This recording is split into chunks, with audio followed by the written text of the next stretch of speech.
Ok, voltando então, estávamos vendo aqui alguns métodos, né, de biometria, tá certo? Então joga na tela, pode colocar aí, já mostrei a imagem, revendo então, né, são os métodos aí utilizados para autenticação biométrica. Vamos lá.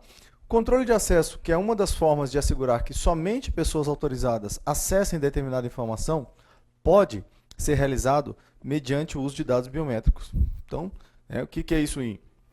Controle de acesso é o controle o quê? De pessoas acessarem fisicamente. Então, entra aqui claramente o quê? O princípio da convergência, né? Porque eu vou ter um sistema biométrico para autenticar, fazendo a segurança lógica, junto com uma porta ali, obviamente, que vai impedir a entrada fisicamente de pessoas não autorizadas, ok? Então, o item é correto. Item correto. Beleza, joga, pode deixar na tela, pode deixar na tela. Vamos lá. Vamos falar agora de backups. Uma coisa que eu quero que você saiba é, pode cortar para mim agora. Eu quero que você saiba que backup, se você não souber, obviamente, né? Backup em português se escreve assim, tá? Essa palavra foi recepcionada pelo nosso vocabulário da língua portuguesa. Então, hoje, backup se escreve dessa forma, em português, né? Backup em inglês continua a mesma coisa, não mudou nada. Beleza? Então, se você vir na prova essa palavra, não estranhe, backup é assim. Foi a dica? E aí você vai colocar aí que backup é uma cópia de segurança. Então, olha só, simplesmente fazer uma cópia é fazer um backup? Não, você vai ver que não. Tenta imaginar, galera, que já viram que meus desenhos aqui são uma maravilha, né? Tenta imaginar isso aqui, ó, que isso aqui é um computador, na verdade, né? Tenta imaginar. Imaginou? Jefferson, tá difícil, viu? Tá, mas beleza. Tenta, por favor, me ajuda. E aí, imagina que eu tenho aqui uma informação nesse computador. Se eu duplicar essa informação no próprio computador, já que uma cópia, né, seria simplesmente um backup, isso aqui seria um backup? Não. Não, porque essa cópia que eu fiz aqui, ela não é o quê? Segura, tá? Não é uma cópia segura. Para isso, para que eu tenha uma cópia segura, eu devo fazer... Então, são dois quesitos que eu tenho que ter no backup, galera. Ela deve ser feita, imagina ainda que isso aqui é um pendrive. Meu Deus do céu. Bom, imaginou? Então tá beleza. Tenta imaginar, abstrai, fecha os olhos se for preciso, tá? E aqui, então, um pendrive, tá certo?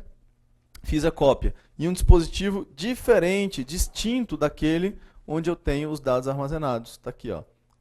Meio de armazenamento distinto. Comecei um backup, beleza. E agora, imagina que isso aqui é uma casa, que vai ficar meio, a cobertura vai ficar meio feia, beleza. E esse backup deve ser armazenado, então, fisicamente também num local diferente. Então, são dois princípios, né? Se você parar para pensar, você vai ver que esses princípios aqui vão diretamente ao encontro do quê? Dos mesmos princípios que eu tenho lá na segurança da informação. Ou seja, um backup deve me oferecer proteção o quê? Física e proteção lógica, tá? Física e lógica. Então, joga para a tela. Vamos lá. Olha aqui, ó, o backup sendo realizado no meio de armazenamento externo. Então, esse meio de armazenamento pode ser um pendrive, como eu disse, pode ser um HD externo, tá? Pode ser feito na nuvem, hoje é um conceito bem interessante. Pode ser realizado em fitas DAT, tá? Às vezes citadas em prova. Pode ser realizada em um servidor diferente, né? Lógico, uma máquina remota, distante, mas em um servidor, de um servidor também para outro local. E aí tem outro conceito aqui que muita gente me pergunta na sala, que é o seguinte, olha só, vem comigo aqui. Então aqui eu tenho o meu PC, por exemplo, né? Eu tenho a máquina que tem os dados. E aqui eu tenho meus dados, certo? Aí eu faço o backup, veja, a minha setinha aqui fazendo os backups. Fiz o backup. Então esse aqui, vou botar a abreviação aqui, né? Backup. E aí eu copiei, eu tenho a redundância dos meus dados. E lógico que o backup deve ser atualizado constantemente. À medida que os dados são atualizados, o backup tem que ser atualizado, porque senão ele perde, né, a sua eficácia. Parcialmente ou às vezes perde totalmente. Se eu tenho dados atualizados todos os dias e faço o backup uma vez por semana, é muito eficiente. Uma vez por mês, pior que eu nem faço, né? Então vamos lá. Esse momento aqui eu fiz o backup, eu fiz a cópia. Aí vamos supor que ocorra um problema aqui então, e eu perca esses dados aqui. Aí, o que vai acontecer? Eu perdi os dados, recuperei o computador, né? Então, houve uma pane lá, física ou lógica, recuperei. Mas aí ele vai voltar como? Sem nada. tá? Nesse caso aqui não teve recuperação. O processo reverso, galera, que muita gente me pergunta, é que ele é chamado, né, referenciado em prova como restauração.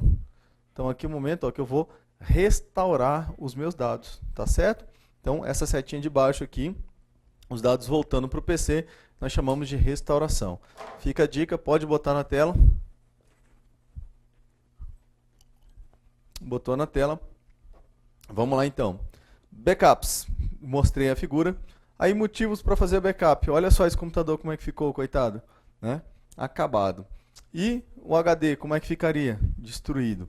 Bom, então tá aí um motivo bem forte para que você faça backup. Olha a questão. Em relação à segurança da informação, qual é a arquitetura cujo objetivo é promover a disponibilidade de recursos para a recuperação de dados? Então é fazer o quê?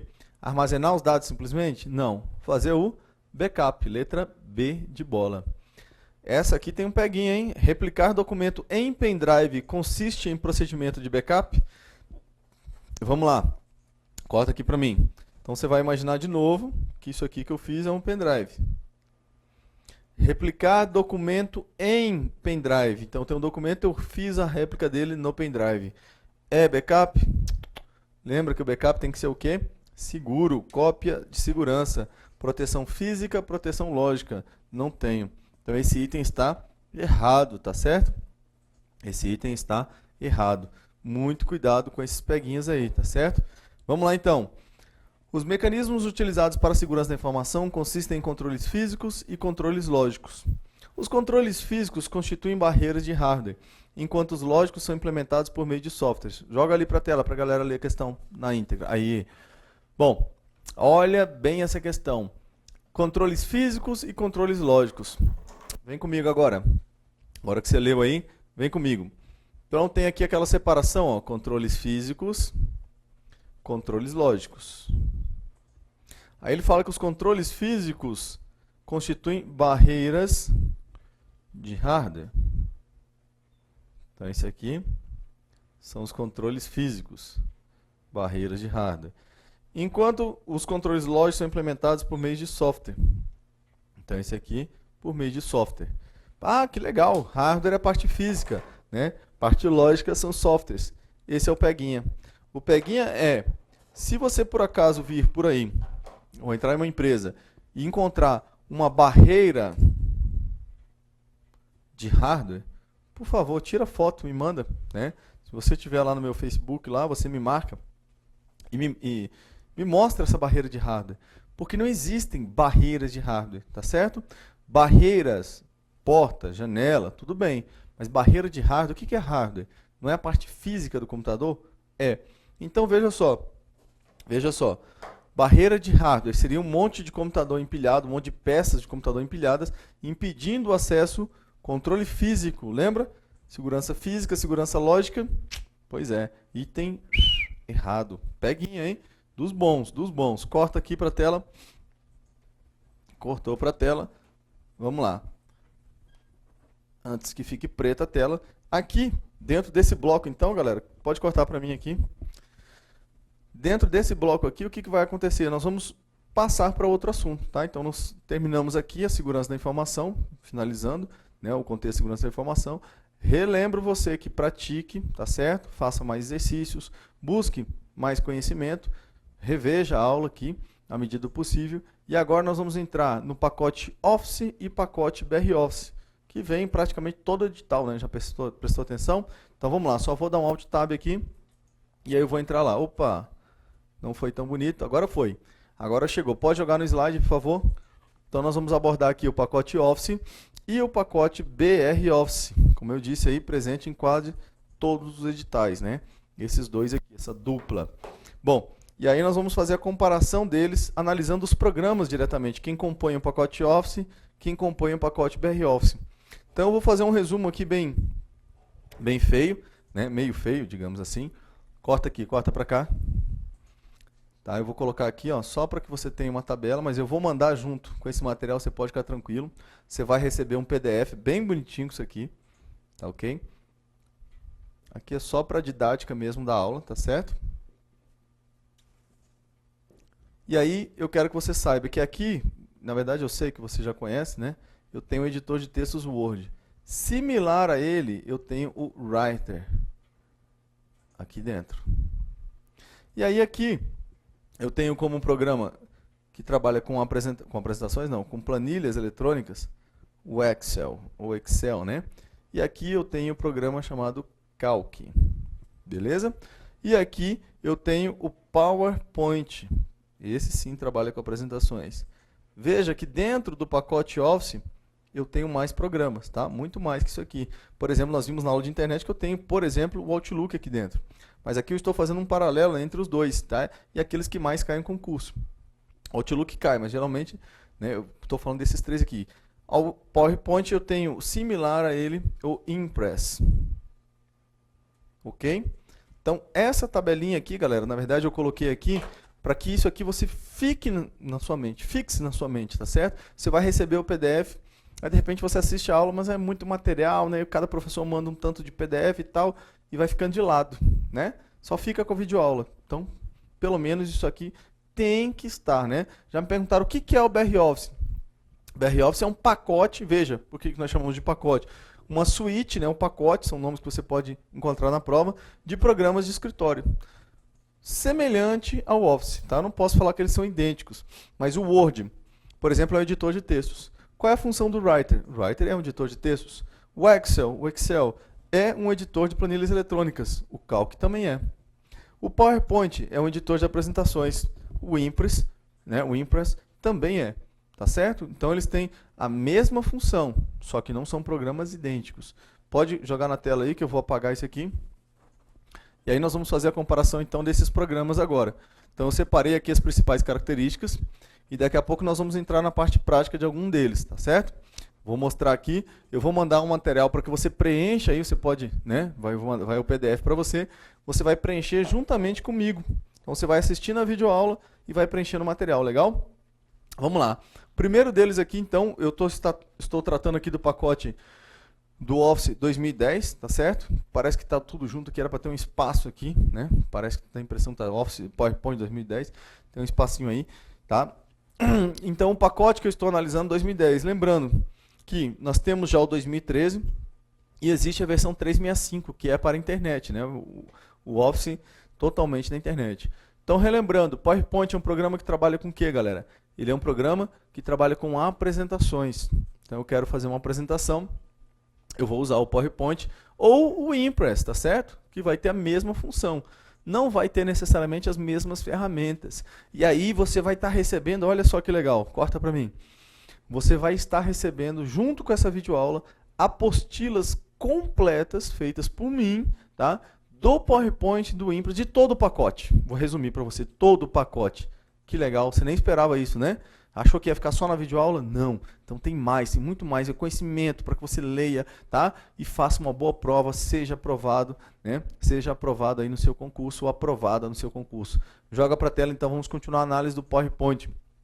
Vamos lá. Principais características, né, e diferenças entre eles. Então a gente começa aqui apontando as principais características e diferenças. Vem comigo. Quanto ao tipo de licença, galera, isso aqui é importantíssimo. Pode manter na tela, pode manter na tela. Primeiro, vamos lá. PowerPoint, ele é um software proprietário, tá? PowerPoint é um software proprietário. O Impress, ele faz parte do pacote BR Office, e todo o pacote BR Office é um software livre. Então eu estou tratando individualmente aqui para que você lembre. Na prova ele pode citar. O PowerPoint é um software proprietário. O Calc é um software livre. Então você vai marcar que sim.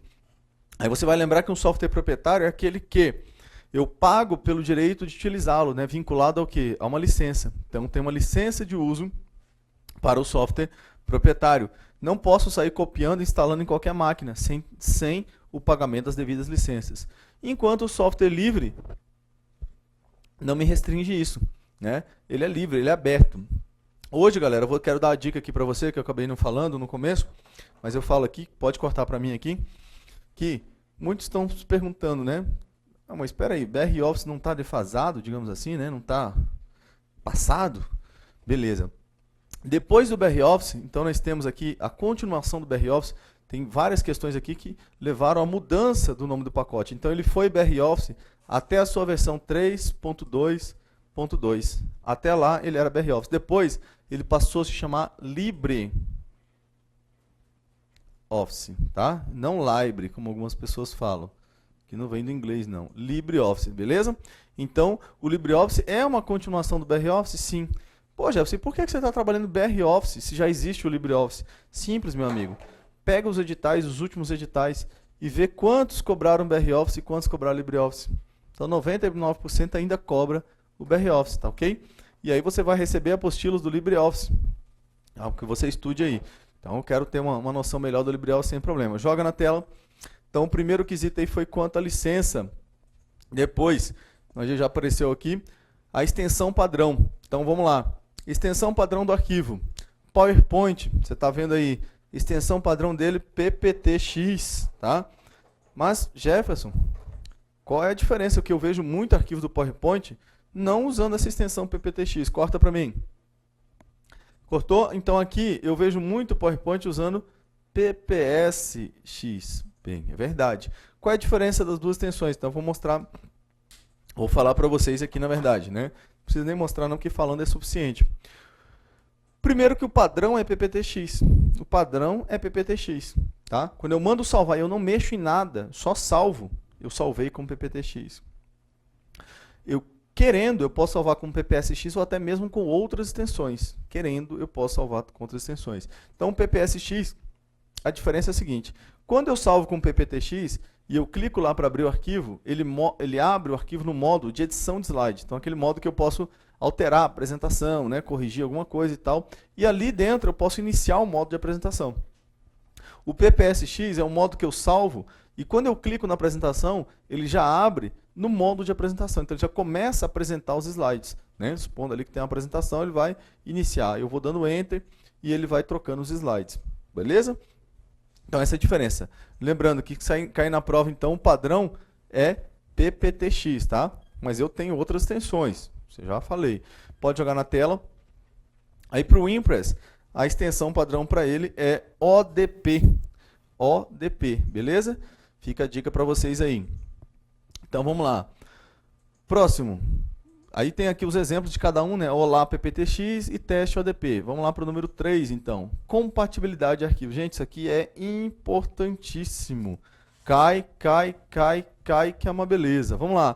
PowerPoint abre e salva documentos ODT, tá? Opa, pequena falha aqui, ó. Não é ODT, é ODP, tá? ODP, e aqui não é DocX, aqui é PPTX. Vamos lá. Então, olha só. PowerPoint abre e salva documentos ODP. E o Impress abre, opa, mas não salva documento PPTX, tá certo? Abre, mas não salva PPTX. Fica a dica. Beleza? Então vamos lá. Galera, já nós voltaremos no próximo bloco, tá certo?